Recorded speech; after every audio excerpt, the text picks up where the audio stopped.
সকলের সামনে ওকে কিস করবে, নয়তো ডান্স করবে। দুইটার মধ্যে যে কোনো একটা করলেই হলো। নাও ফার্স্ট। র্যাগিংয়ের শিকার হয়ে মাথা নিচু করে দাঁড়িয়ে আছে সোহা। ওকে যা করতে বলা হচ্ছে সেগুলো জীবনেও করবে না। একটা ছেলেকে কেন কিস করবে?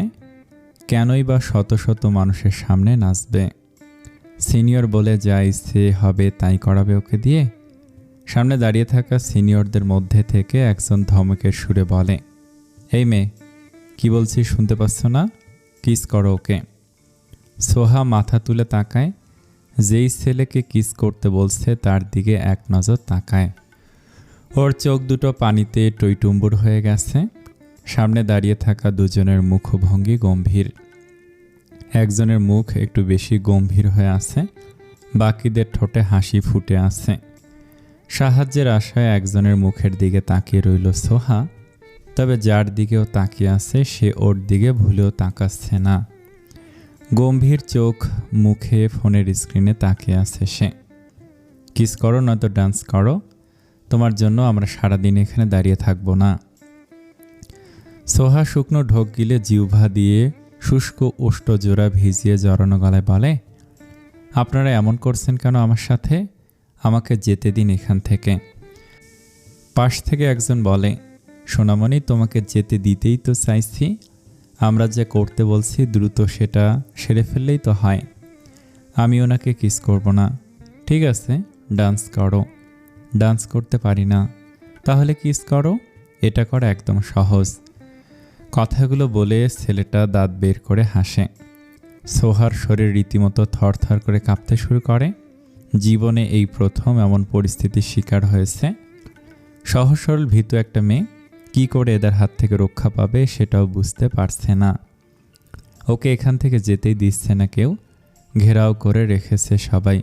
হে মেয়ে, কথা কানে যাচ্ছে না, দ্রুত করো। সোহা থেমে থেমে ভয় জড়ানো গলায় আবার বলে, আমি এসব কিছুই করতে পারবো না, আমাকে যেতে দিন। আজ পর্যন্ত আমাদের হাত থেকে কেউ রক্ষা পায়নি, তুমিও পাবে না। এই দুটোর একটা যদি করতে না পারো তাহলে 1000 বার কান ধরে উঠবস করো। চমকে ওঠে সোহা। 1000 বার কান ধরে উঠবস করতে হবে? 1000 বার কান ধরে উঠবস করলেও হাঁটতে পারবে? সোনামণি, দ্রুত করো। ফোনের স্ক্রিনে তাকিয়ে থাকা যুবক ঘাড় ঘুরিয়ে ফ্রেন্ড হাসান মাহবুবের দিকে তাকায়। এভাবে তাকাতে দেখে হাসান বলে, দেরি হয়ে যাচ্ছে, ওই দুটো যখন করবে না তখন কান ধরে উঠবস করুন। যুবকটা পুনরায় ফোনের স্ক্রিনে তাকায়। ফোনের মধ্যে কি করছে কে জানে। সোহার দু চোখ বেয়ে পানি গড়িয়ে পড়তে শুরু করে। খুব ভালো করে বুঝতে পারছে এদের কথা না শুনলে এদের হাত থেকে নিস্তার নেই। আর সামনে গম্ভীর হয়ে দাঁড়িয়ে থাকা পাষাণ লোকটা ওকে সাহায্য করবে না। কাঁধের ব্যাগ নামিয়ে রেখে দুই হাতে দুই কান ধরে নিচের দিকে দৃষ্টি রেখে উঠবস করতে শুরু করে। কয়েকজন ছেলে কাউন্ট করছে জোরে জোরে সুর ধরে। উঠবস করতে করতে অপমানে দুঃখে কষ্টে ফুপিয়ে ওঠে সোহা। এতক্ষণে এসে সামনে দাঁড়িয়ে থাকা গম্ভীর পুরুষ শ্রবণ চৌধুরী ফোনের স্ক্রিন থেকে চোখ সরিয়ে সোহার দিকে তাকায়। ফোন পকেটে ভরে দুই হাত প্যান্টের পকেটে গুজে সিনা টান টান করে রাখে। 100 পর্যন্ত হতে এতক্ষণ গম্ভীর হয়ে চুপচাপ থাকা শ্রবণ গম্ভীর বিরক্তিমাখা স্বরে বলে, এর ন্যাকা কান্না শুনতে ভালো লাগছে না, এটাকে দূর করে এখন, অন্যটাকে সামনে আন। শ্রবণের সব ফ্রেন্ড ওর দিকে তাকায় অবাক হয়ে। শ্রবণ বলেছে এখনই ছেড়ে দিতে? সিরিয়াসলি? হাসান সোহাকে বলে, হে মেয়ে, যাও এখন। সোহা কান ছেড়ে ব্যাগ তুলতে তুলতে অভিমান ভরা দৃষ্টিতে শ্রবণের দিকে একবার তাকায়। চোখাচোখি হতে চোখ নামিয়ে নিয়ে ব্যাগ হাতে সকলের মধ্যে থেকে বেরিয়ে গেটের দিকে এগিয়ে যায় চোখের পানি মুছতে মুছতে। আজকে আর ক্লাস হবে না। আশেপাশে সবাই ওর দিকে তাকিয়ে আছে। অনেকে হাসাহাসি করছে। গত সপ্তাহ থেকে রেগুলার ভার্সিটিতে আসা যাওয়া করে, কোনো সমস্যা হয়নি। আজকে গেট পেরিয়ে ভেতরে প্রবেশ করতে দুজন ছেলে ওকে ভয় দেখিয়ে এখানে নিয়ে এসেছিল। শ্রবণ নিজেই সোহাকে দুটো অপশন দিয়েছিল, হয় কিস করবে নয়তো ডান্স করবে।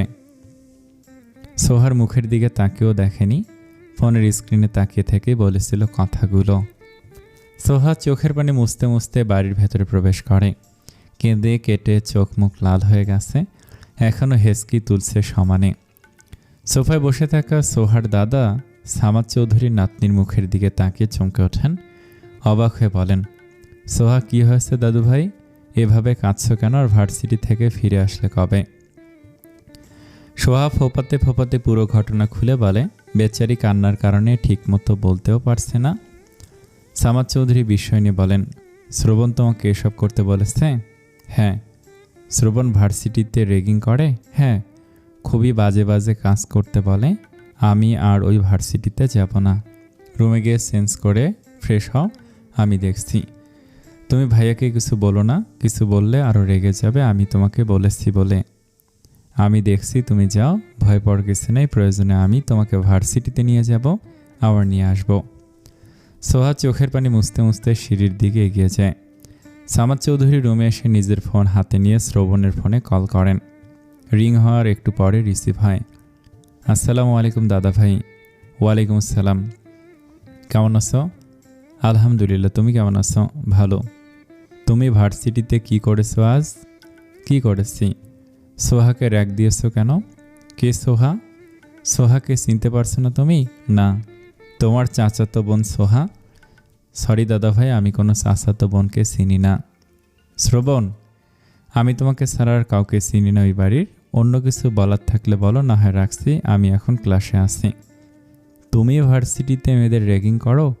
শুধু মেয়েদের না, ছেলেদেরও করি। এসব কেন করো? আমাকেও করা হয়েছিল। বিকেলে বাড়িতে আসবে আজ, সময় হলে আমি নিজে যাব। তোমার বাবা তোমাকে কিছু বলেনি? কে বাবা?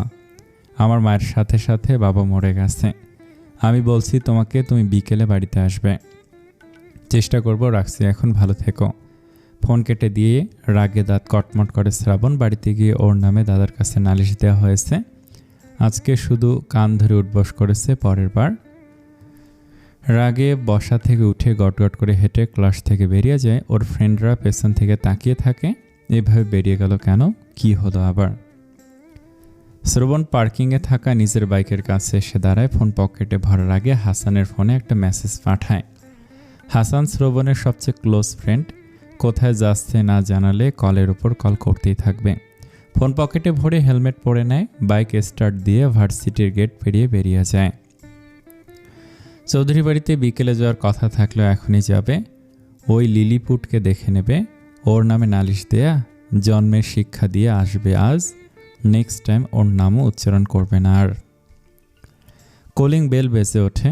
সোফায় বসে টিভি দেখতে থাকা সোহা ঘাড় ঘুরিয়ে দরজার দিকে তাকায়। আশেপাশে নজর বুলিয়ে কাউকে আসতে না দেখে নিজের সোফা ছেড়ে উঠে দাঁড়ায়। মেয়েটা কোথায় গেছে? কলিং বেলের শব্দ শুনে আসছে না কেন? এগিয়ে এসে দরজা খুলে সামনে অগ্নি মূর্তিরূপ ধারণ করে দাঁড়িয়ে থাকা শ্রবণকে দেখতে পায়। এই অসময়ে শ্রবণকে বাড়িতে দেখেই সোহার গলা শুকিয়ে গেছে। শ্রবণ যেভাবে ওর দিকে তাকিয়ে আছে দেখে মনে হচ্ছে এখনই লবণ পানি ছাড়া কাঁচা চিবিয়ে খেয়ে ফেলবে। শ্রবণ সোহাকে ধরার জন্য হাত বাড়াতেই সোহা এক দৌড়ে শ্রবণের নাগালের বাইরে চলে যায়। কোনো জায়গা না থেমে সোজা সিঁড়ি বেয়ে দৌড়ে উপরে উঠে গেছে। শ্রবণ রেগে গালি দেয় কয়েকটা, ধূপধাপ পা ফেলে ভেতরে প্রবেশ করে। বড় বড় কদমে আগায় সিঁড়ির দিকে। ধরতে পারলে খবর আছে আজ। শ্রবণ উপরে আসতে আসতে সোহা রুমে ঢুকে দরজা লক করে দিয়েছে ভেতর থেকে। হাত দিয়ে দরজায় জোরে জোরে আঘাত করে রেগে বলে, সোহার বাচ্চা, দরজা খুল বলছি, নয়তো দরজা ভেঙে ফেলব। সোহা কথা বলে না, ভেতর থেকে দরজার দিকে তাকে থর থর করে কাঁপছে। বাড়িতে এখন দাদা, বড় আম্মু আর মেড ছাড়া কেউ নেই। শ্রবণ একবার ওকে ধরতে পারলে জানে মেরে ফেলবে। এই পাগলের খপ্পরে দ্বিতীয়বার আর পড়তে চায় না সোহা। দরজা খুলবি নাকি ভাঙবো আমি? সোহা তবুও কিছু বলে না, দরজা খোলে না। শ্রবণ ঘুরে দাঁড়ায়, তখনই মিসেস তনিমা চৌধুরী রুম থেকে বেরিয়ে আসেন। বড় ছেলেকে দেখে খুশি হয়ে বলেন, কেমন আছে শ্রবণ? প্রত্যেকবারের মতো এবারও শ্রবণ ওনার দিকে তাকায়ও না, মুখে কিছু বলেও না, সোজা দাদার রুমের দিকে আগায়। এই সোহা চৌধুরীকে তো পরে দেখে নেবে। রুমে ঢুকে বসে থাকলেই ওর হাত পা থেকে বাঁচতে পারবে নাকি? একে পানিশমেন্ট না দেওয়া পর্যন্ত ওর শান্তি লাগবে না একটুও। এই বাড়ির মানুষগুলোকে দেখলে ওর শরীর জ্বলে ওঠে। দাদা রুমে এসে দেখে ওর দাদা সামাদ চৌধুরী চোখে পাওয়ারের চশমা পরে বই পড়ছেন। বিভিন্ন বই পড়া সামাদ চৌধুরীর নেশা। এখনও অবসর সময়ে বেশিরভাগ বই পড়ে অতিবাহিত করেন। দাদাভাই, সামাদ চৌধুরী চোখ তুলে নাতির দিকে তাকান। এই অসময়ে শ্রবণকে দেখে বেশ অবাকই হয়েছেন। কিছুক্ষণ তাকিয়ে থাকার পর বই বন্ধ করে রেখে হাসি মুখে বলেন, এসে পড়েছ, আসো আসো। শ্রবণ দাদার পাশে বসতে বসতে গম্ভীর স্বরে বলে, কিসের জন্য আসতে বলেছিলে? যার জন্য আসতে বলেছি সেই আলোচনা তো সন্ধ্যার পর হবে, সবাই বাড়িতে ফিরলে। শ্রবণ কপাল ভুরু কুঁচকে বলে, কিসের আলোচনা? সেটা সন্ধ্যার পরেই জানতে পারবে। এখন বললে সমস্যা কোথায়? আমি তো পুরোপুরি জানি না, তোমার আম্মু আর চাচু জানে। ওরা আসুক, তারপর জানা যাবে। দাদাভাই, তোমাকে এক কথার কতবার বলবো? ওই লোককে আমার আব্বু বলবে না। আমি ঘৃণা করি ওই লোককে আর এই বাড়ির সবাইকে। তাহলে আমাকে ঘৃণা করো না কেন? কারণ আমি তোমাকে ভালোবাসি। তোমার ভাই বোনদের ভালোবাসো না কেন? বাদ দাও এসব কথা। সোহার সাথে ভার্সিটিতে এমন করেছো কেন? বাড়িতে এসে আমার নামে নালিশ করেছে, তাই না? কাজ ছিল মেয়েটা, আমি জিজ্ঞেস করে বলল র্যাগিংয়ের শিকার হয়েছিল। তুমি নিজের ছোট বোনকে এসব কিভাবে করতে বলতে পারো শ্রবণ? আমি বাক্যহারা হয়ে গিয়েছিলাম। তোমার কাছ থেকে এমন কিছু আমি আশা করিনি কোনো দিন। তুমি নিজের বোনকে এসব থেকে প্রোটেক্ট করবে, তা না করে উল্টো এসব করছো। কাকে তুমি বারবার আমার বোন বানাচ্ছ? ও আমার বোন, আপন বোন না হলেও চাচাতো বোন তো। এই দুনিয়ায় আমি আর আমার তুমি আছো, বুঝতে পেরেছো? অন্য কাউকে আমার আপনজন বানাবে না। রেগে যাচ্ছ কেন? আমার রাগ বাড়াচ্ছে কেন? সকালে খেয়েছ? হ্যাঁ। রাতে ঠিকমতো ঘুম হয়েছে? হ্যাঁ। বিয়ে করবে না? হ্যাঁ। হ্যাঁ বলেই বড় বড় চোখ করে দাদার মুখের দিকে তাকিয়ে থাকে। ওর দাদা মুচকে হাসছেন। নাতির কুঁচকে যাওয়া কপাল ভুরুর দিকে তাকে হেসে বলেন, তাহলে পাত্রী দেওয়া শুরু করি, কি বলো? এই বালছেলের বিয়ে কে করবে? 100 বছর বেঁচে থাকলেও বিয়ে করব না আমি। যদি এমন হয় যে বিয়ে না করলে আমি আজকেই মরে যাব, তবুও বিয়ে করব না আমি। বিয়েতে এত অনীহা কেন? শ্রবণ এক দৃষ্টে তাকিয়ে থাকে দাদার মুখের দিকে। দাদাকে কষ্ট দিতে চায় না, তাই ঠোঁটের ভেতরে জমে থাকা কথাগুলো ভেতরে রেখে দিল, না হলে মুখ দিয়ে খাস বাংলা বেরিয়ে আসছিল।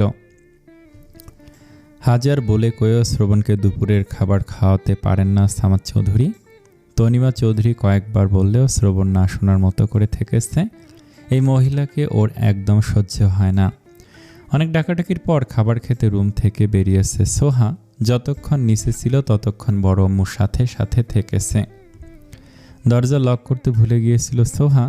যেই ভুলের খেসারত ওকে এখন দিতে হবে।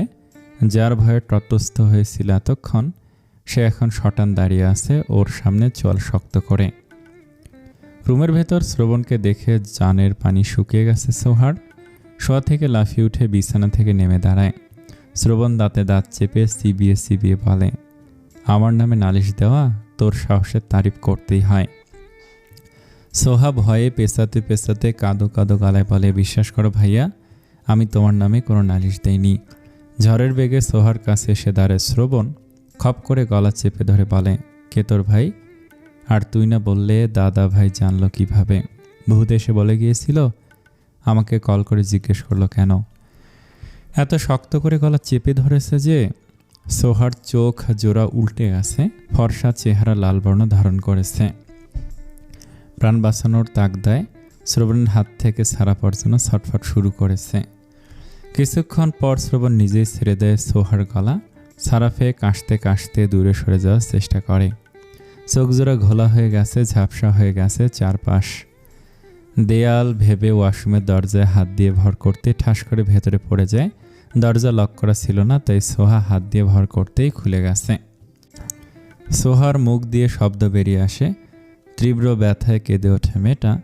দরজার দিকে তাকিয়ে দেখে শ্রবণ ভেতরের দিকে এগিয়ে আসছে। সোহা দুই হাতে ভর করে পেছাতে শুরু করে আবার।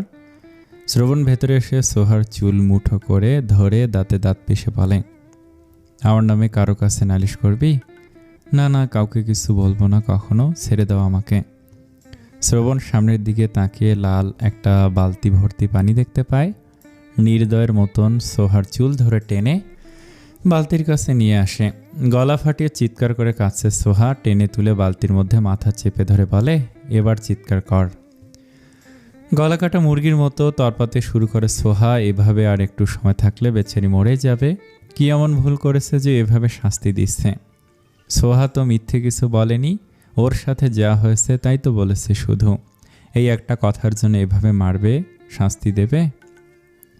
দম ফুরিয়ে যাবে যাবে এমন সময় মাথা টেনে তোলে বালতি থেকে। প্রায় হাত পা ছেড়ে দিয়েছে মেয়েটা। শ্রাবণ দাঁতে দাঁত পেশে আবার বলে, বাকি জীবন আর আমার নামে নালিশ করবি কারো কাছে? দুর্বল চোখ জোড়া দিয়ে কোনো রকম তাকানোর চেষ্টা করে ক্ষীণ স্বরে বলে, না, যদি এমন দুঃসাহস আবার দেখাস একদম জানে মেরে ফেলবো। সোহাকে ওয়াশরুমে ফেলে রেখে রুম থেকে বেরিয়ে যায়। যেভাবে ফেলে রেখে গেছে সেভাবেই পড়ে রইল সোহা। নড়াচড়া করতেই শক্তি পাচ্ছে না এখনও। অনেক পানি খেয়ে ফেলেছে, পেট ফুলে গেছে অনেক। দুই চোখ বেয়ে শ্রাবণ ধারা গড়িয়ে পড়ছে। সামান্য একটা কথাকে ধরে কেউ এভাবে মারে? জীবনে ফুলের টোকা পড়েনি গায়ে, আর আজকে? এতদিন বাড়ির সবাই বলেছে শ্রবণের সমস্যা আছে, সোহা বিশ্বাস করেনি। একজন সুস্থ সবল মানুষ, বুদ্ধিমান, চতুর, দ্রুত, এমন একজন মানুষের কি সমস্যা থাকবে? কিন্তু আজকে সোহা বিশ্বাস করেছে শ্রাবণের সত্যি সত্যি সমস্যা আছে। সামান্য একটা কথায় এভাবে ইগো হার্ট হয়? এত ইগো কেন এই ছেলের? আরেকটু হলে তো জানে মেরে ফেলছিল। সন্ধ্যার পর বাড়ির সবাই উপস্থিত হয় ড্রয়িং রুমে। শ্রবণের দাদা, বাবা, মা, কাকা, কাকি, ছোট ভাই আর চাচাতো ভাই।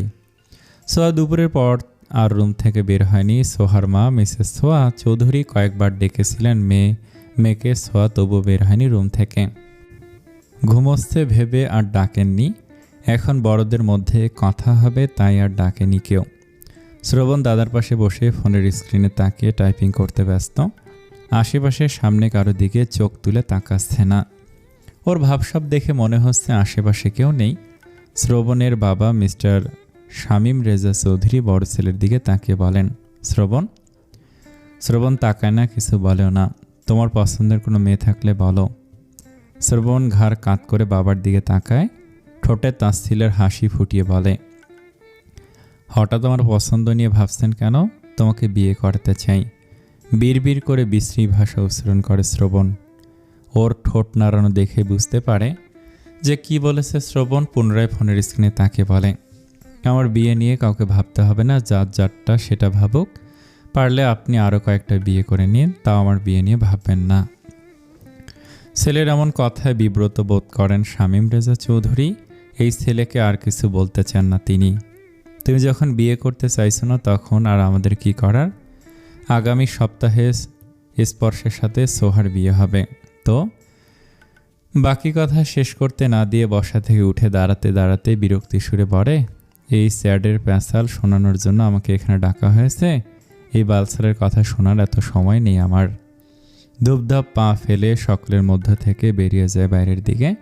মেজাজটাই খারাপ করে দিল। ভেবেছিল কি না কি গুরুত্বপূর্ণ কথা বলবে, সারাদিন শুধু শুধু পড়ে রইল এখানে। একটা লাভ হয়েছে, ওই মেয়েকে জন্মে শিক্ষা দিতে পেরেছে। এই একটা কারণে মেজাজ ঠান্ডা ছিল সারা বিকেল। বাইক নিয়ে সোজা আসে টিএসসির মোড়ে। ওর বন্ধুরা সবাই বসে আসছে এখানেই। ফ্ল্যাটে ফিরবে রাতের খাবার খেয়ে। সকলের সাথে টুকটাক কথা বলার পর একটা সিগারেট ধরায়। ওর চোখ মুখ দেখে বুঝতে পারছে রেগে আছে। কি হয়েছে জিজ্ঞেস করছে না কেউ। মাথা ঠান্ডা হোক তারপর জিজ্ঞেস করবে। বেশ অনেকটা সময় অতিবাহিত হয়ে গেছে। পরপর দুটো সিগারেট শেষ করেছে শ্রবণ। হাসান নিজের হাতে থাকা গিটারটা শ্রবণের হাতে দিয়ে বলে, ভাই একটা গান ধরতো, কয়েকদিন হয়ে গেছে তোর গান শুনি না, ভাল লাগছে না, সর এই বালের গিটার। ভাই একটা গান ধর, মেজাজ ঠিক হয়ে যাবে, তুই গা। সবাই জানে তোর কণ্ঠে জাদু আছে, তোর গান শুনলেই মন ভালো হয়ে যায়। শ্রবণ হাসানের মুখের দিকে তাকিয়ে থাকে। আমার মুখের দিকে তাকিয়ে কি দেখছিস, শুরু কর। শ্রবণ আর কিছু না বলে গিটারে টুংটাং শব্দ তুলে গান গাইতে শুরু করে। আমি মাটির একখান ঘর বানাবো, খেজুর পাতার ছাউনি দিব, বাঁশের খুঁটির বেড়া দিব, মহাকালের ঘুম ঘুমাবো। আর সাদা কাপড় পইরা আমি গান গাইব আকাশ ছুমি, ওপারেতে ঢোল পিটিয়ে আমার বিয়ের দাওয়াত দিব। আমি মাটির একখান ঘর বানাবো, খেজুর পাতার ছাউনি দিব, বাঁশের খুঁটির বেড়া দিয়ে মহাকালের ঘুম ঘুমাবো। জিম থেকে ফিরে শাওয়ার নিচ্ছে শ্রবণ। মনের সুখে গান গাইছে আর শাওয়ার জেল ঘষছে গায়ে। কলিং বেলের শব্দে গান বন্ধ করে দেয়। বিরক্তিতে কপাল ভুরু কুঁচকে গেছে। পরপর আরও কয়েকবার কলিং বেল বেজে ওঠে। মেজাজ হারিয়ে গালি দিয়ে বলে, কোন শালারে বালটা লাগাটা টিপেই জ্বলেছে। আরও কতক্ষণ গালাগালি করে শাওয়ার নেওয়া শেষ করে কোমরের টাওয়াল পেঁচিয়ে বেরিয়ে আসে ওয়াশরুম থেকে। চরম বিরক্তি নিয়ে রুম থেকে বেরিয়ে আসে। মাজেদা আন্টি আসলে তো কলিং বেল বাজাবে না? ওনার কাছে এক্সট্রা চাবি আছে, নিশ্চয়ই ওর বন্ধুদের মধ্যে কেউ এসেছে। দরজা খুলে সামনে দাদাকে দাঁড়িয়ে থাকতে দেখে শুকনো হেসে বলে, ও তুমি? ভেতরে আসো। সামাদ চৌধুরী নাতির আগাগোড়া পরখ করে নিয়ে ভেতরে প্রবেশ করেন। তুমি বসো, আমি ড্রেস পরে আসছি। আচ্ছা যাও। শ্রবণ রুমে এসে একেবারে তৈরি হয়ে রুম থেকে বেরিয়ে আসে। দাদার পাশে বসতে বসতে বলে, হঠাৎ এখানে? সকাল থেকে কল করে পাচ্ছিলাম না, তাই চলে আসলাম। কিছু বলবে? হ্যাঁ বলো। স্পর্শর তো বিয়ে, তুমি বড় ভাই হয়েও ওর আগে বিয়ে করবে না? বিয়ের কথা বলবে না দাদা ভাই, অন্য কিছু বলো। বাড়িতে চলো। কেন? নিজে বিয়ে না করলে অন্তত ভাইয়ের বিয়েতে তো থাকবে। কে ভাই? তুমি বাড়িতে চলো, এখানেই ভালো আছি আমি। বিয়েতে তোমাকে উপস্থিত থাকতে হবে। তুমি বাড়ির বড় ছেলে, তুমি থাকবে না তা তো হয় না। প্লিজ দাদা ভাই, এমন কিছু বলবেন না আমাকে, শুনলে মাথায় আগুন ধরে যায়। তুমি যাবে না বাড়িতে? না। ঠিক আছে, আসছি আমি। কোথায় যাচ্ছ? মাত্র তো আসলে। আমার কোনো কথার দাম তো তোমার কাছে নেই। আমি অনেক বড় মুখ করে তোমার কাছে এসেছিলাম। আসছি আমি, থাকো তুমি তোমার দুনিয়া নিয়ে। আমি মরে গেলে কেউ আর আসবে না তোমাকে ডাকতে। সামাদ চৌধুরী সোফা ছেড়ে উঠে দরজার দিকে এগিয়ে যেতে শুরু করেন। শ্রবণ কিছু সময় মাথা নিচু করে বসে গম্ভীর স্বরে বলে, কবে যেতে হবে বাড়িতে? সামাদ চৌধুরী ঘাড় ঘুরিয়ে নাতির দিকে তাকান, হাসি মুখে বলেন, আজকেই চলো। বিয়ে কবে? সামনে শুক্রবার। শুক্রবারে যাব? তাহলে শুক্রবারে না, তুমি আজকে যাবে, আমার সাথে চলো। শ্রবণ দাদার মুখের দিকে তাকিয়ে থাকে। সোফা ছেড়ে উঠতে উঠতে বলে, ব্ল্যাকমেল ভালোই করতে জানো, বড় ছেলের মতো। সামাদ চৌধুরী বলেন না কিছু। শ্রবণ রুমে এসে একটা সুটকেসে নিজের প্রয়োজনীয় সব কিছু গুছিয়ে নিয়ে রুম থেকে বেরিয়ে আসে। কোনো কথা না বলে চুপচাপ ফ্ল্যাট থেকে বেরিয়ে দরজা লক করে লিফটে প্রবেশ করে। ওর মোটেও ওই বাড়িতে যেতে ইচ্ছে করছে না, শুধুমাত্র দাদার জন্য যেতে রাজি হয়েছে। দাদাকে কষ্ট দিতে চায় না শ্রবণ। দাদার সাথে বাড়ির ভেতর প্রবেশ করতেই ছোট ভাই স্পর্শ আর চাচাতো ভাই সিয়ামকে দেখতে পায়। দুজন কথা বলছে। শ্রবণকে দেখে দুই ভাই বসা থেকে উঠে ওর কাছে এগিয়ে এসে বলে, ভাইয়া কেমন আছো?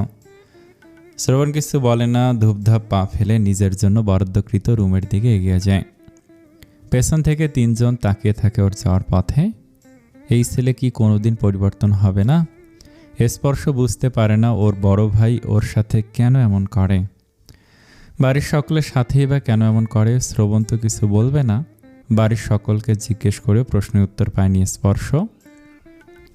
সিয়াম ও সোহা, ওদেরও একই প্রশ্ন, শ্রবণ বাড়ির সকলের সাথে কেন এমন করে।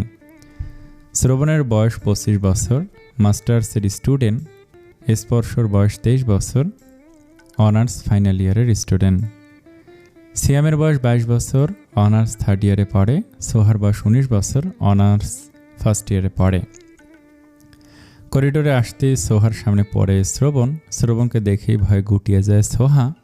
জড়সড় হয়ে দাঁড়ায়, একপাশে মাথা নিচু করে। শ্রবণ ঘাড় কাত করে সোহার দিকে তাকিয়ে নিজের রুমের দিকে এগিয়ে যায়। ড্রাইভার এসে শ্রবণের সুটকেস নিয়ে যায় ওর রুমে। শ্রবণ রুমের চারিপাশে নজর বোলায়। আগের মতো আছে এখনও। এই বাড়িতে ওর একটু মন টেকে না। সবসময় অস্থির অস্থির লাগে, বুকের ভেতর ভীষণ জ্বালা অনুভব করে। বাড়ির মানুষগুলোকে দেখলে রাগ তরতর করে বেড়ে যায়। শ্রবণ রুমে ঢোকার পর আর রুম থেকে বের হয়নি। 1:30টার সময় সামাদ চৌধুরী শ্রবণের ফোনে কল করেন। হ্যাঁ দাদা ভাই বলো, নিচে আসো, খাবার খাবো। আমার খাবার উপরে পাঠিয়ে দাও। নিচে আসবে না? না। আচ্ছা, পাঠিয়ে দিচ্ছি। শ্রবণ ফোন রেখে শোয়া থেকে উঠে বসে। সকাল থেকে ওর ফ্রেন্ডরা শতবার কল করে ফেলেছে বাইরে যাওয়ার জন্য। শ্রবণ সিদ্ধান্ত নিয়েছে বিয়ে শেষ না হওয়া পর্যন্ত কোথাও যাবে না। 4টার পর রুম থেকে বেরিয়ে আসে শ্রবণ। নজর আটকায় সোফায় বসে থাকে স্পর্শ আর সোহার ওপর। দুজনে হেসে হেসে কথা বলছে মনের সুখে। কদিন পরেই দুজনের বিয়ে। এটা লাভ ম্যারেজ নাকি অ্যারেঞ্জ ম্যারেজ? দুজন ভালোবেসে বিয়ে করছে। দুজনের হাসি মোটেও সহ্য হচ্ছে না শ্রবণের। এত হাসি খুশিতে কেন থাকবে এরা? কই শ্রবণ তো এত হাসি খুশিতে থাকতে পারে না। ওর হাসি হাসি ভালো থাকা সবাই কেড়ে নিয়ে নিজেরা দিনরাত হাসে। হাত মুষ্টিবদ্ধ করে দাঁত কিরমির করে তাকিয়ে থাকে সোহার দিকে। তনিমা চৌধুরী সিঁড়ি বেয়ে নামার সময় বড় ছেলেকে এভাবে দাঁড়িয়ে থাকতে দেখে বলেন, শ্রবণ কিছু হয়েছে? শ্রবণ কোনো কথা না বলে সোজা বাড়ির বাইরে বেরিয়ে যায়। তনিমা চৌধুরী ওর চলে যাওয়ার পথে তাকিয়ে থেকে রান্নাঘরের দিকে এগিয়ে যান। যাওয়ার সময় সোফায় বসে থাকা দুজনের দিকেও একবার তাকান। স্পর্শ সোহার এক হাত মুঠো করে ধরে বলে, আর কত কাল ভাইয়া বলে ডাকবি? সোহা স্বভাবসুলভ কপাল ভুরু কুঁচকে বলে, ভাইয়া না ডাকলে কি বলে ডাকবো? তোকে কেউ কিছু বলেনি? কে কি বলবে? স্পর্শ বিষয় নিয়ে বলে, কেউ কিছুই বলেনি। সোহা স্পর্শের হাত থেকে নিজের হাত ছাড়িয়ে নিয়ে বলে, কি বলবে? স্পর্শ রান্নাঘরের দিকে তাকিয়ে ওর মাকে ডাকতে শুরু করে। তনিমা চৌধুরী মেয়েদের বলে দিচ্ছিলেন রাতে কি কি রান্না করতে হবে। ছোট ছেলের ডাক শুনে রান্নাঘর থেকে বেরিয়ে এসে সোফার কাছে দাঁড়ান। ছোট ছেলের দিকে তাকে বলেন, কি হয়েছে, ডাকছো কেন? সোহাকে তোমরা কিছু বলনি? আমি তো কিছু বলিনি। কেন, অনিমা কিছু বলেনি? সোহা, না, আম্মু কি বলবে? স্পর্শ মায়ের মুখের দিকে তাকিয়ে থাকে। সোহাকে এখনো কেউ পর্যন্ত কিছুই বলেনি? আশ্চর্য। আচ্ছা তুমি যাও, আমি বলছি ওকে। তনিমা চৌধুরী রান্নাঘরে না গিয়ে সিঁড়ির দিকে এগিয়ে যায়। ওনার কাজ শেষ। স্পর্শ পুনরায় সোহার হাত মুঠো করে ধরে চোখে চোখ রেখে বলে, আগামী শুক্রবার তোর আর আমার বিয়ে। এমন কথা শুনে চমকে ওঠে সোহা। স্পর্শের হাত থেকে নিজের হাত ছাড়িয়ে নেয় আবার। বিস্ময়ে চোখ দুটো বড় বড় হয়ে গেছে মেয়েটার। বিস্ময় নিয়েই বলে, মানে এটাই যে তোর আর আমার বিয়ে? তুমি আমাকে কেন বিয়ে করবে? স্পর্শ সোহার দিকে একটু এগিয়ে আসে। সোহার দুই হাত মুঠো করে ধরে শক্ত করে বেকুল স্বরে বলে, তুই কি আমাকে বিয়ে করতে চাইছিস না? প্লিজ সোহা, না করবি না। আমাদের বিয়েতে বাড়ির সবাই রাজি হয়ে গেছে, বিয়ের দিন তারিখও ঠিক হয়ে গেছে। আমি তোকে ভালোবাসি, অনেক ভালোবাসি। তুই আমার না হয়ে অন্য কারো বউ হলে আমি সহ্য করতে পারবো না। আমি দিশেহারা হয়ে যাব, এলোমেলো হয়ে যাব, সব কিছু ছেড়ে ছুড়ে সন্ন্যাসী হয়ে যাব, তারপর একদিন মরে যাব। পাগলের মতো কী সব বলছো? তোকে না পেলে আমি সত্যি সত্যি পাগল হয়ে যাব। দেখ, তুই কিন্তু না করবি না। হাত ছাড়ো আমার। সারা জীবন ধরে রাখবো তোর হাত, তোকে আগলে রাখবো, তোকে ভালো রাখবো আমি। সোহার বুকের ভেতর জোরে জোরে শব্দ হচ্ছে। স্পর্শর হাতের মুঠোয় থাকা হাত দুটো কাঁপছে, বারবার চোখের পলক ফেলছে। স্পর্শ সোহার হাত দুটো ছেড়ে দুই গালে হাত রেখে মুখ আগলে ধরে বলে, আমি তোকে ভীষণ ভালোবাসি সোহা। সোহা একটা কথা বলে না আর। ওর বিয়ে আর ও জানলো সবার শেষে। বাড়ির একটা মানুষ ওকে জানালো না যায় আগামী শুক্রবার ওর বিয়ে। রাতে সকলের সাথেই তো খাবার খেলো, তখনও তো বলতে পারতো। সকলেও তো একসাথে নাস্তা করলো সবাই, তখনও তো বলতে পারতো। ওর মাও ওকে বলল না। ওনার সময়ই বা কোথায়? সব কিছুতে সময় দিতে পারলেও ছেলেমেয়েকে সময় দেওয়ার মতো তো ওনার কাছে সময় নেই। রোজ নিয়ম করে মেয়ের সাথে 3 বার দেখা করেন, এটাই তো অনেক।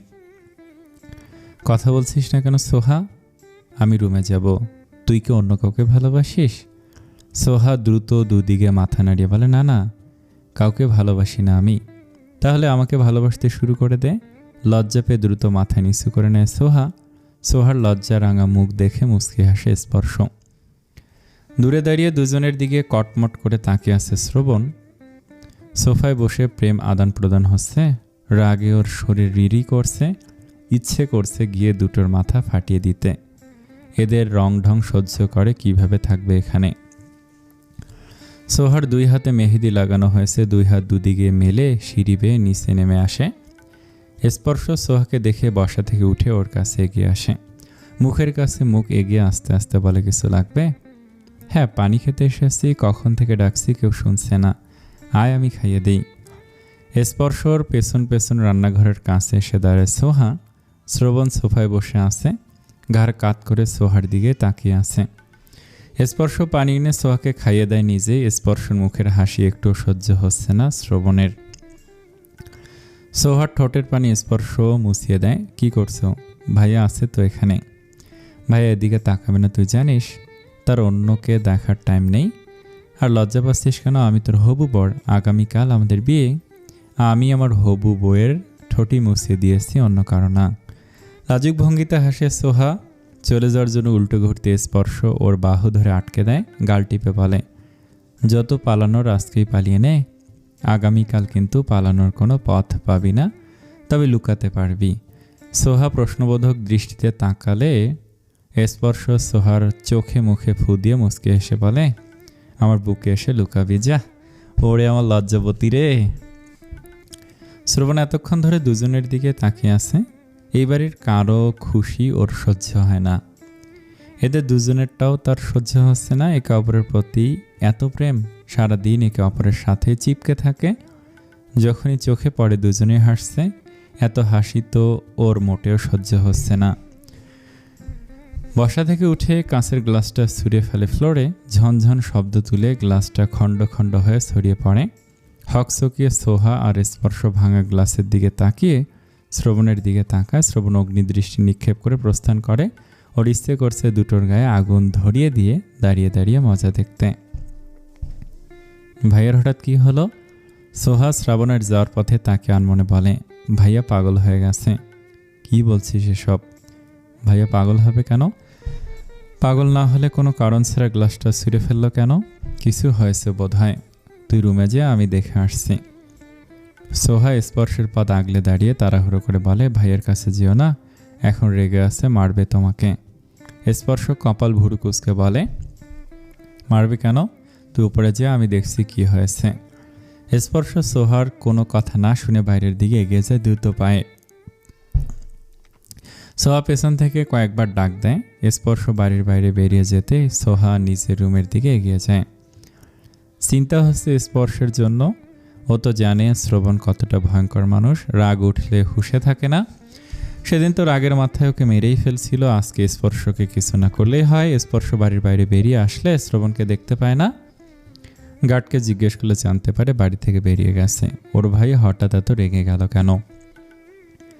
সকাল হতেই বাড়িতে মানুষজনে ভর্তি হতে শুরু করে। সবাইকে শুক্রবার আর শনিবারের দাওয়াত দেওয়া হয়েছে। সকালে বাড়ি সাজানো হয়েছে।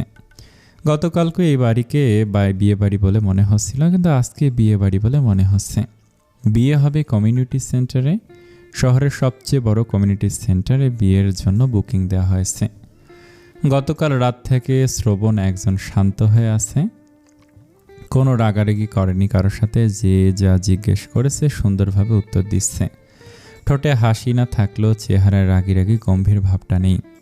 গত রাত থেকে ওকে দেখে বাড়ির সবে অবাকই হচ্ছে, আবার খুশিও হচ্ছে। পরিবারের সাথে সময় কাটিয়ে হয়তো পরিবর্তন আসছে ওর মধ্যে। সোহাকে গোসল করানো হয় 11টা নাগাদ।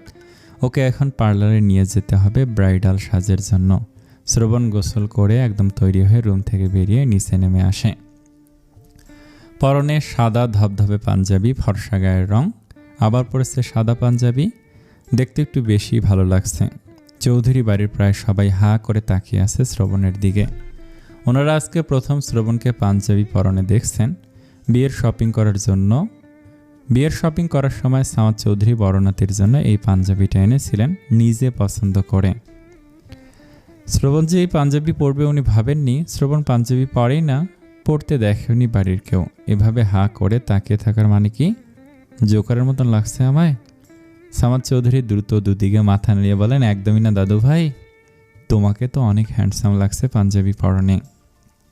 আমি তো ভাবিনি পাঞ্জাবি পরনে তোমাকে এত ভালো লাগবে। শ্রবণ আর কিছু বলে না। সোহার মা অনিমা চৌধুরী বলেন, যেটা বলেছিলাম আমি, সোহাকে পার্লার নিয়ে যেতে হবে। কে নিয়ে যাবে ওকে? সোহার বাবা মিস্টার শাহিন রেজা চৌধুরী বলেন, সিয়াম নিয়ে যাক। সিয়াম বলে, আমি তো গোসলও করিনি এখনও। 5 মিনিট সময় দাও, গোসলটা সেরে আসি। দৌড়াদৌড়ি করে শরীর ঘেমে একাকার হয়ে গেছে। অনিমা চৌধুরী বলেন, 11:30টার মধ্যে পার্লারে যাওয়ার কথা। তোর গোসল করতে করতে তো দেরি হয়ে যাবে। দেরি হবে কেন? শ্রবণ কাকির দিকে তাকে বলে, আমি বসে আছি এখন, আপনারা চাইলে আমি সোহাকে পার্লারে নিয়ে যেতে পারি। সবাই আকাশ থেকে পড়ার মতো অবস্থা নিয়ে শ্রবণের দিকে তাকায়। শ্রবণ চৌধুরী বলেছে এই কথা, অবিশ্বাস্য। এভাবে তাকানোর কি হয়েছে? শাহিন রেজা চৌধুরী বলেন, সত্যি তুমি নিয়ে যাবে? মিথ্যে কেন বলবো? তাহলে তো ভালোই হয়। আমি গাড়ি থেকে অপেক্ষা করছি, আপনারা সোহা আর ওর সাজার সব কিছু নিয়ে আসুন। আচ্ছা যাও। শ্রবণ ফোনের স্ক্রিনে তাকিয়ে বাইরের দিকে এগিয়ে যায়। ধীরে ধীরে বাড়ির সবাই স্বস্তির শ্বাস ফেলে, যাক অবশেষে ছেলেটা ওনাদের সকলের সাথে স্বাভাবিক হচ্ছে। অনিমা চৌধুরী দ্রুত মেয়ের রুমে আসেন। ওনার সাথে একজন মেড এসেছে। মেড হাতে ব্রাইট সাজানোর সব কিছু দিয়ে গাড়িতে নিয়ে রাখতে বলে সোহাকে নিয়ে রুম থেকে বেরিয়ে আসেন। সবাই এখন তৈরি হতে চলে গেছে, গোসল করবে, রেডি হবে, সময়ের ব্যাপার। বিয়েতেও তো আর যেমন তেমন করে সাজলে হবে না। স্পর্শ গোসল করতে ওয়াশরুমে ঢুকে গেছে কিছুক্ষণ আগেই। বাড়ির বাইরে এসে শ্রবণের গাড়ি, আর গাড়ির ভেতর শ্রবণকে দেখে সোয়ার পা দুটো স্থির হয়ে যায়। তড়িৎ গতিতে মায়ের মুখের দিকে তাকে বলে, আমাকে পার্লারে কে নিয়ে যাবে আম্মু? শ্রবণ নিয়ে যাবে। স্যাত করে ওঠে সোহার বুকের ভেতর, দ্রুত দুধে গিয়ে মাথা নাড়িয়ে বলে, আমি ভাইয়ের সাথে যাব না আম্মু, তুমি চলো আমার সাথে।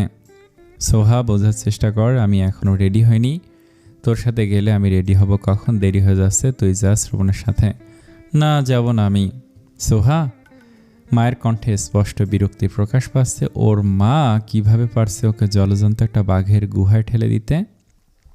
দেখছেই তো গুহার ভেতরে বাঘ ওত পেতে বসে আছে শিকারের আশায়। অনিমা চৌধুরী জোর করেই সোহাকে শ্রাবণের পাশে ফ্রন্ট সিটে বসিয়ে দেন। পার্লারের নাম আর মেকআপ আর্টিস্টের নাম বলে দেন শ্রবণকে। পার্লারে গিয়ে অনিমা চৌধুরীর নাম বললেই হয়ে যাবে, এটা বলে দেন। শ্রবণ মনোযোগ দিয়ে সব শুনে মাথা নাড়ায়। সোহার দিকে একবার তাকে গাড়ি স্টার্ট দেয়। সোহা জড়সড় হয়ে বসে রইল, মনের ভুলেও শ্রবণের দিকে তাকাচ্ছে না। শ্রবণকে সেদিনের পর থেকে ভীষণ ভয় লাগে ওর। দেখলেই মনে হয় এই বুঝি এসে গলা চেপে ধরবে। সোহা। সোহা চমকে ওঠে, শ্রবণের দিকে তাকায়। ওকে ডাকছে কেন আবার? শ্রবণ সোহার দিকে তাকে স্বাভাবিক স্বরে বলে, স্পর্শকে ভালোবাসিস? সোহা কথা বলে না। শ্রবণ অভয় দিয়ে নরম কোমল স্বরে বলে, ভয় পাচ্ছিস কেন? ভালোবাসিস স্পর্শকে? মাথা নাড়ায় সোহা, মুখে বলে, হ্যাঁ।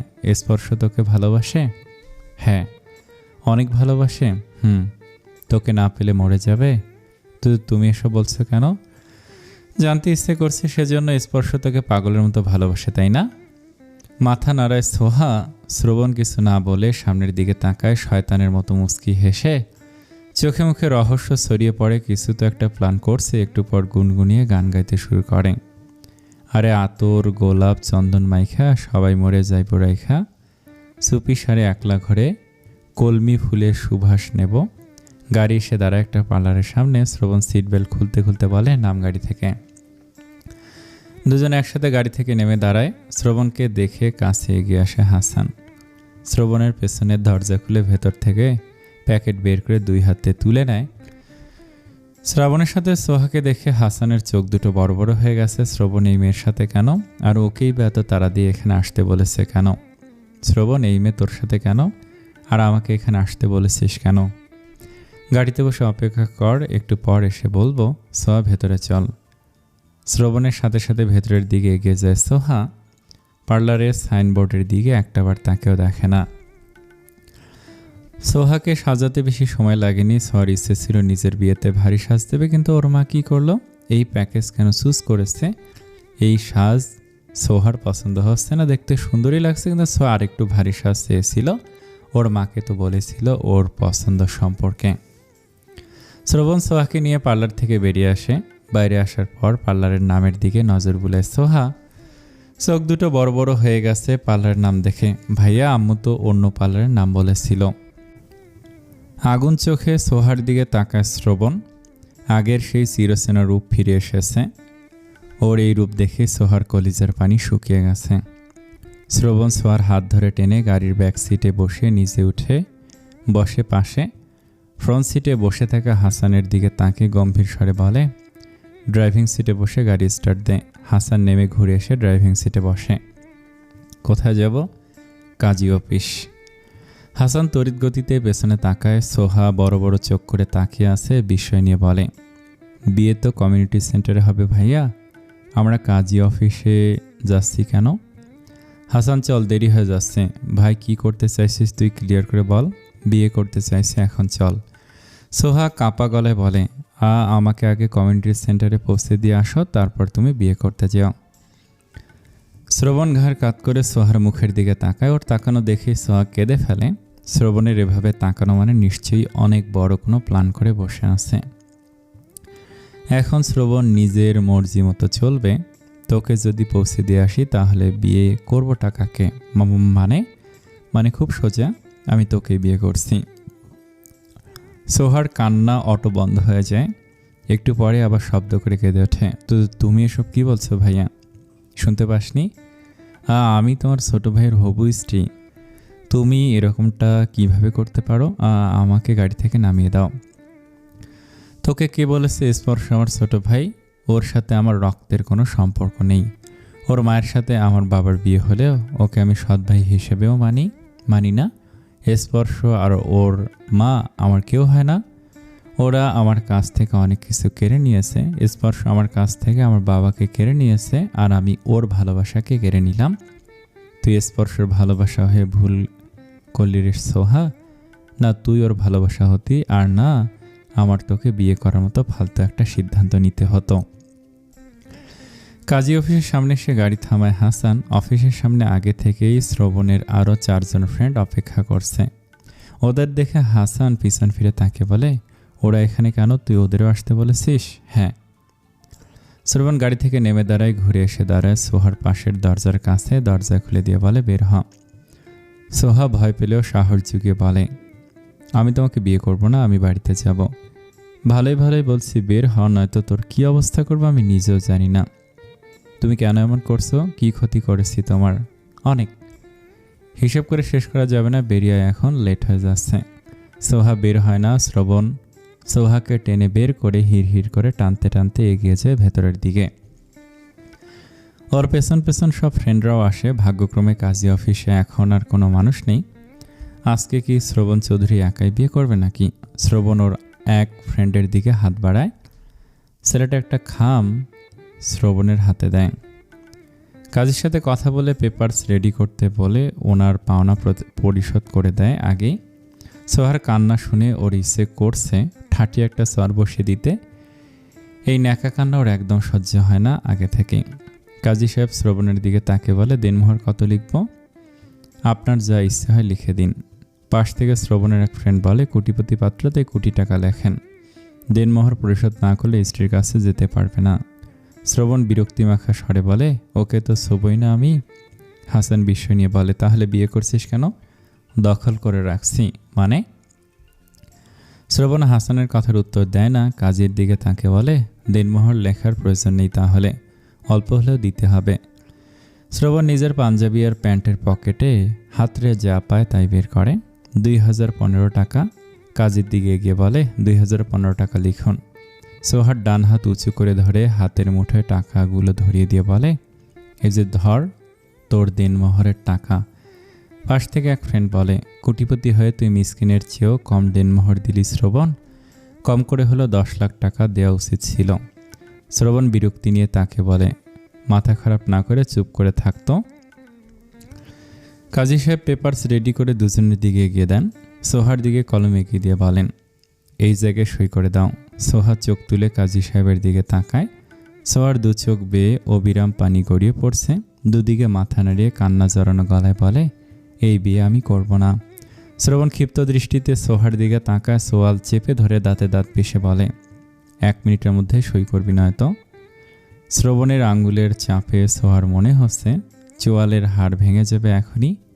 শ্রবণ পুনরায় বলে, সৈকত দ্রুত, বিয়ে তোর আমাকেই করতে হবে, সেটা মস্তিষ্কে গেঁথে নে।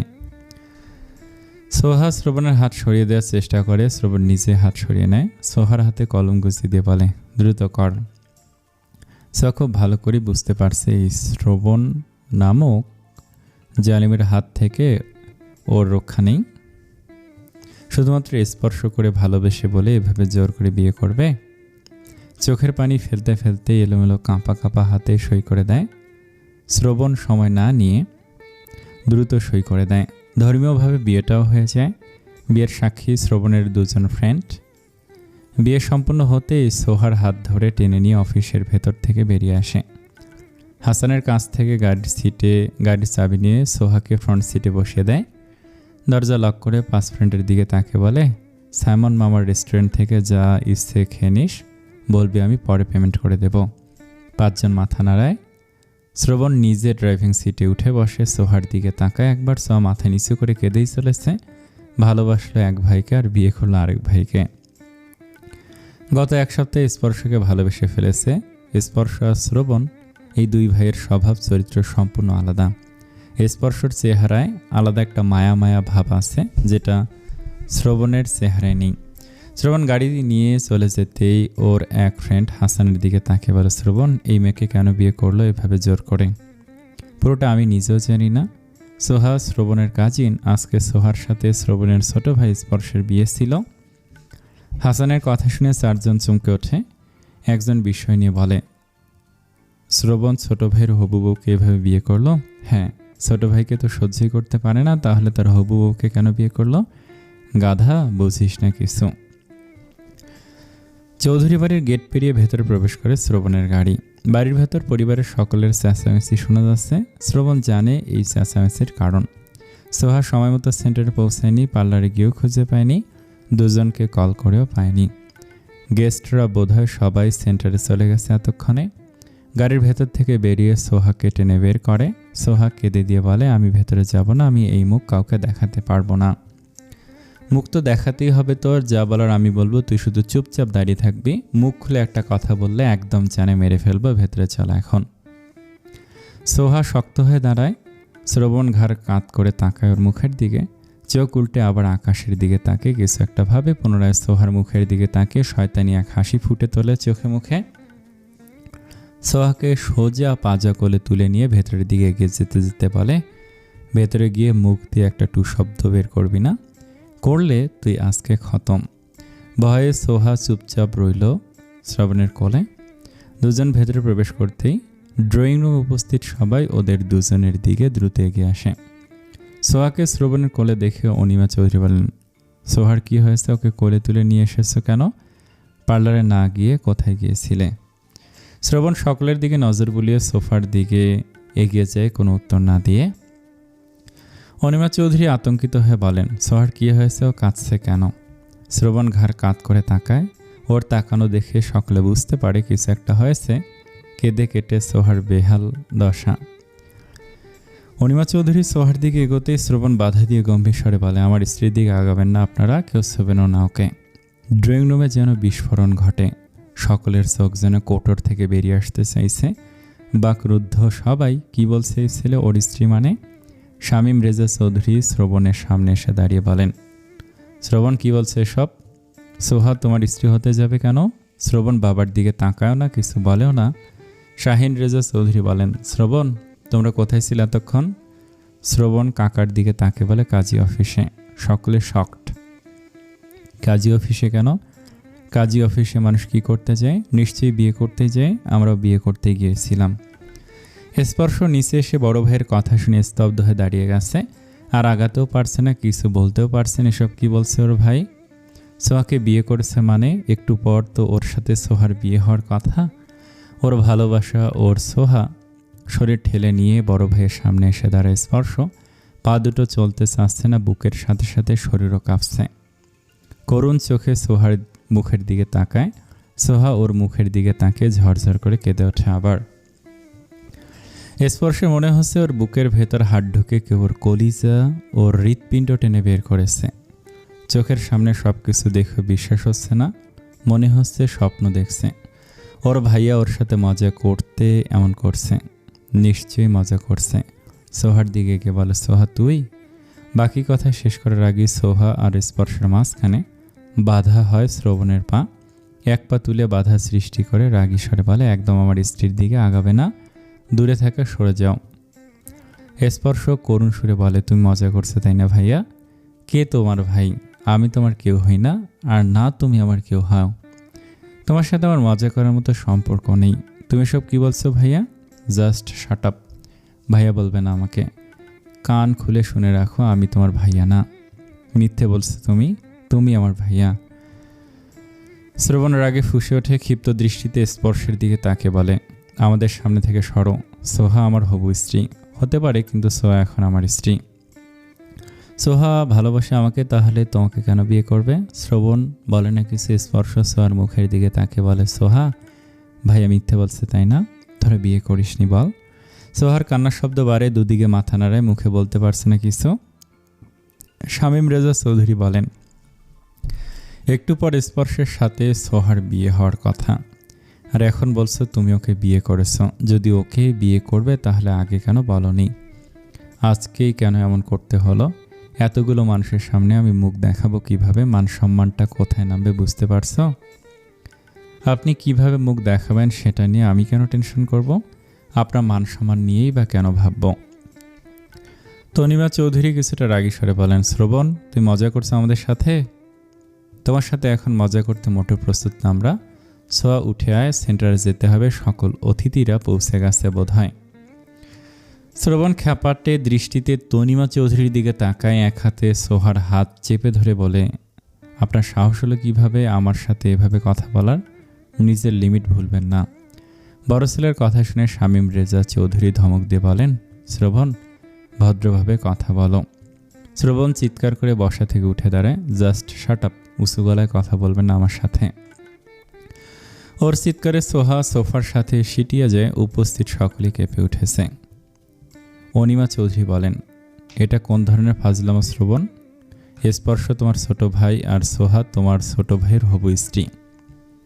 তুমি ছোট ভাইয়ের হবু স্ত্রীকে কিভাবে বিয়ে করতে পারো? কে ছোট ভাই? স্পর্শের সাথে আমার কোনো সম্পর্ক নেই, ছিল না কখনো। ওর রক্ত আর আমার রক্ত পুরোপুরি আলাদা। ও না আমার ভাই আর না তো ও এ বাড়ির সন্তান। ওকে ওর মা নিয়ে এসে শামীম রেজা চৌধুরীর সাথে বিয়ে করেছিল। ওর বাপ ভাই অন্য মানুষ, আমরা না। ওর সাথে আমার কোনো সম্পর্ক নেই। আমার যাকে ইচ্ছে হয়েছে আমি তাকেই বিয়ে করেছি, কাউকে কৈফিয়ত দিতে বাধ্য নই আমি। মাথা খারাপ হয়ে গেছে তোমার? শ্রবণ ক্ষুব্ধ হয়ে বাবার দিকে তাকায়, বজ্রকণ্ঠে বলে, আমাকে মাথা খারাপ বানিয়েছেন আপনি নিজের হাতে যত্ন করে। সোহার হাত ধরে টেনে তুলে সিঁড়ির দিকে এগিয়ে যেতে যেতে বলে, খিদে পেয়েছে আমার খাবার রুমে পাঠানোর ব্যবস্থা করা হোক। সবাই ওদের চলে যাওয়া দেখে স্পর্শ পাথরের মূর্তির মতো দাঁড়িয়ে আছে, মস্তিষ্কে ঘুরপাক খাচ্ছে শ্রবণের বলা কথাগুলো। পরপর দুটো শক খেয়ে বেচারা নড়াচড়া করতে ভুলে গেছে, যেন এতগুলো বছর ধরে যাকে ভালোবাসলো তাকে হারিয়ে ফেললো চিরদিনের জন্য। যাকে নিয়ে ও স্বপ্ন দেখলো সে এখন ওরই বড় ভাইয়ের স্ত্রী। না, বড় ভাই না তো। শ্রবণ তো বলল স্পর্শ শ্রবণের ভাই না, আর না তো এই বাড়ির সন্তান যাকে ছোটবেলা থেকে আব্বু ডেকে এসেছে সে ওর আব্বু না। যেই পরিবারকে নিজের পরিবার ভেবে আসছে সেই পরিবারের ওর নিজের পরিবার না। যেই বাড়িকে নিজের বাড়ি বলে মনে করছে সেই বাড়ি ওর না। তাহলে ওর আসল পরিচয় কি? নিজের রুমে প্রবেশ করে সোহাকে প্রায় ছুঁড়ে ফেলার মতো করে ঠেলে দেয় শ্রবণ। নিজেকে সামলাতে না পেরে ফ্লোরে আছড়ে পড়ে সোহা। ব্যথা পেয়ে আরও জোরে কেঁদে ওঠে শ্রবণ। দরজা লাগিয়ে সোহার সামনে এসে বসে পায়ের ওপর ভর করে। সোহার চোয়াল চেপে ধরে দাঁতে দাঁত পিষে বলে, আমার সামনে একদম ন্যাকা কান্না কাঁদবি না। কাঁদবি তো তোর জিহ্বা টেনে ছিঁড়ে ফেলবো। মুখ বন্ধ কর দ্রুত। সোহা শ্রবণের মুখের দিকে তাকায় একবার, হিংস্র চেহারা দেখে সাথে সাথে দৃষ্টি নামিয়ে নেয়। কান্না বন্ধ করতে চাইলেও পারছে না। শ্রবণ ওকে ছেড়ে দিয়ে উঠে বসে বিছানায়। সোহা মুখে হাত চেপে অন্যদিকে ঘুরে বসে থাকে। ওর ভবিষ্যৎ যে সুখের নয় সেটা এখনই বুঝতে পারছে। তনিমা চৌধুরী স্পর্শকে ধরে ঝাঁকি দিয়ে বলেন, স্পর্শ এরকমভাবে দাঁড়িয়ে আছিস কেন? স্বাভাবিক হ। স্পর্শ ওর মায়ের মুখের দিকে তাকায়, নিজের বাহু থেকে মায়ের হাত সরিয়ে দিয়ে গম্ভীর স্বরে বলে, আমি এই বাড়ির ছেলে না। ভাই আমার ভাই না, আব্বু আমার আব্বু না। এই বংশের রক্ত আমার শরীরে নেই। তনিমা চৌধুরী চুপ করে থাকেন। স্পর্শ চিৎকার করে ওঠে, কেন বলছো না কেন? আমার প্রশ্নের উত্তর দাও, বলো আমার পরিচয় বাবাকে। আমার আসল পরিচয় কি? কোন বংশের রক্ত আমার শরীরে? কোন বাড়ির ছেলে আমি? ছেলের চিৎকারে তনিমা চৌধুরী কেঁপে ওঠেন। ওনার শান্ত ছেলেটা শ্রবণের মতো এভাবে চিৎকার করছে কেন? স্পর্শ তো এমন স্বভাবের ছিল না। শামীম রেজা চৌধুরী ছোট ছেলের কাছে এগিয়ে আসেন, ছেলের বাহুতে হাত রেখে বলেন, স্পর্শ শান্ত হও। স্পর্শ বাবার মুখের দিকে তাকিয়ে কাতর স্বরে বলেন, আব্বু তুমি আমার আব্বু না। শামীম রেজা চৌধুরী ছেলের গালে হাত রেখে বলেন, হ্যাঁ আমি তোমার আব্বু, তুমি আমার ছেলে। তাহলে ভাইয়া কেন বলল আমি এই বাড়ির ছেলে না? ভাইয়া আমার ভাইও না, তুমি আমার আব্বুও না। তুমি আমার ছেলে, তুমি এই বাড়ির ছেলে। শ্রবণের মানসিক সমস্যা আছে, তুমি জানোই তো। কি উল্টাপাল্টা বলছে, ও নিজেও জানে না। ও যাদের অপছন্দ করে তাদের কোনোভাবে সহ্য করতে পারে না, সেটা তো তুমি জানো। ওর আগের মাথায় এমন বলেছে, তুমি শান্ত হও। ভাইয়া তাহলে কেন বললো আম্মু আমাকে নিয়ে এসে তোমাকে বিয়ে করেছিল? ভাইয়া কেন আম্মুকে আম্মু ডাকে না? কেন আম্মুর সাথে কথা বলে না? শ্রবণ তো আমার সাথেও কথা বলে না, বাবা বাদে এই বাড়ির কারোর সাথেই তো কথা বলে না, কাউকে সহ্য করতে পারে না। কেন বলে না? কেন সহ্য করতে পারে না? অতীতে কি ঘটেছিল? ভাইয়া কেন এমন করে? শামীম রেজা চৌধুরী চুপ করে থাকেন, বাড়ির সবাই চুপ করে আছেন। সামাদ চৌধুরী ছেলে আর স্পর্শের দিকে তাকিয়ে আছেন। তিনি তো জানেন স্পর্শ এই বাড়ির ছেলে না, আর না তো ওর শরীরে এই বংশের রক্ত আছে। তনিমা চৌধুরী তো স্পর্শকে নিয়ে এসেই ওনার ছেলেকে বিয়ে করেছিল। মাকে হারানোর 1 মাসের মধ্যেই বাবার দ্বিতীয় বিয়ে মানতে পারেনি শ্রবণ। বাবার দ্বিতীয় বিয়ের পর কিছু ঘটেছিল শ্রবণের সাথে, যা শ্রবণ কাউকে বলেনি। মায়ের মৃত্যুর পর এমনিতেই ছোট শ্রবণের অবস্থা ভালো ছিল না। মা নেই, বাবাও কাছে পায় না। তার ওপর শামীম রেজা চৌধুরী দ্বিতীয় বিয়ে করেন। বাবার দ্বিতীয় বিয়ের পর আস্তে আস্তে মানসিকভাবে অসুস্থ হতে শুরু করেছিল শ্রবণ। ছোটবেলা থেকেই সামাদ চৌধুরীকে বাদে কাউকে সহ্য করতে পারতেন না। কেউ ওর সাথে কথা বলতে আসলেই হিংস্র হয়ে মারার জন্য তেড়ে যেত। বিশেষ করে স্পর্শ, তনিমা চৌধুরী আর ওর বাবাকে। এই 3 জনকে একেবারেই সহ্য করতে পারে না, এখনও না। এর স্পর্শ বাবার দিকে তাকিয়ে আবার বলে, কথা বলছো না কেন? সত্যিটা বলো আমাকে। শামীম রেজা চৌধুরী ছোট ভাইয়ের দিকে তাকিয়ে গেলেন। সেন্টারে চল, গেস্টের তো জানাতে হবে বিয়েটা হচ্ছে না। আব্বু আমার প্রশ্ন উত্তর দিয়ে যাও। শামীম রেজা চৌধুরী বেরিয়ে যান বাড়ি থেকে। ওনার পেছন পেছন শাহিন রেজা চৌধুরীও বেরিয়ে যান। স্পর্শ মায়ের দিকে তাকাতে ওর মা মেয়েটকে উদ্দেশ্য করে বলেন, শ্রবণের রুমে খাবার দেওয়ার ব্যবস্থা করো। কথাগুলো বলে দ্রুত পায়ে নিজেদের রুমের দিকে এগিয়ে যান। অনিমা চৌধুরী নিজেও বড় বোনের পেছন পেছন চলে যান। স্পর্শ অবাক হয়ে তাকিয়ে দেখে 4 জনের চলে যাওয়া। 4 জনই যেন ওর কাছ থেকে পালিয়ে গেল এক প্রকার। সবাই কিছু তো একটা লুকোচ্ছে ওর কাছ থেকে। দাদার দিকে তাকিয়ে বলেন, দাদা ভাই অন্তত তুমি বলো। সামাদ চৌধুরী শান্ত কণ্ঠে বলেন, তুমি পরে তোমার বাবা মায়ের কাছ থেকেই জেনে নিও। আমি এখনই শুনতে চাই, তুমি বলো। সামাদ চৌধুরী কিছু বলেন না, ধীর পায়ে হেঁটে নিজের রুমের দিকে এগিয়ে যান। শ্রবণ যে এমন কিছু করতে পারে ওনার কল্পনাও ছিল না। যেই সোহাকে 2 চোখে দেখতে পারে না তাকে বিয়ে করে নিল। কোন মতলবে সোহাকে বিয়ে করলো? স্পর্শের সাথে বিয়ে হচ্ছিল বলে নাকি অন্য কোনো কারণে? স্পর্শ একাই দাঁড়িয়ে রইল ড্রয়িং রুমে। পুরো ড্রয়িং রুম এখন ফাঁকা।